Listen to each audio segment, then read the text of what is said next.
हजुरलाई चाहिँ मैले एउटा शब्द दिन्छु, त्यो शब्दमा चाहिँ कहाँ मात्रा लागेको छ हजुरले यहाँ लेख्नुपर्छ। ओके, हजुरको शब्द चाहिँ हिमाल है। ल अब हजुरले यहाँ कहाँ के लाग्छ लेख्नुहोस् न।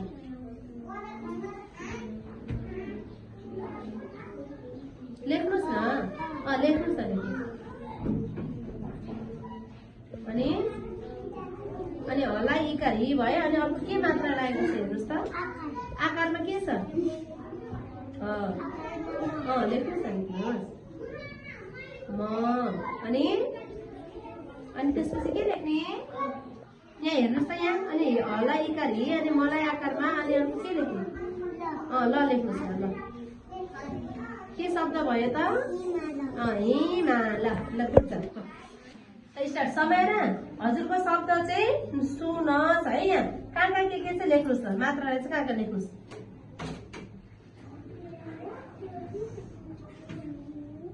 So good.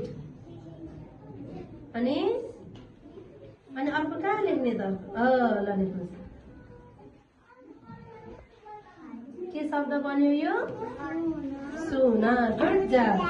ताली त्यहाँ कहाँ मात्रा लागेको छ त लेख्नुहोस् है। ल आकार हो कि के हो यो? ताली कसरी लेख्ने त? तलाई अनि पढ्दै लेख्नुहोस्। तलाई अनि यो के हो यो? तलाई आकार ता। अनि ललाई अनि यसलाई के भन्छ?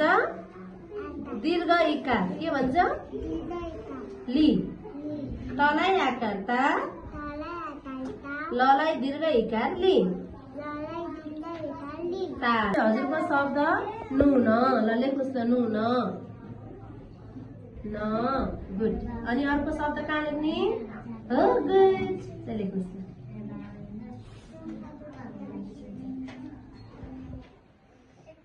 गुड जब। के शब्द भयो? ल पढ्नुहोस् त। ल यो नलाई रस्व उकार नु अनि न नु न।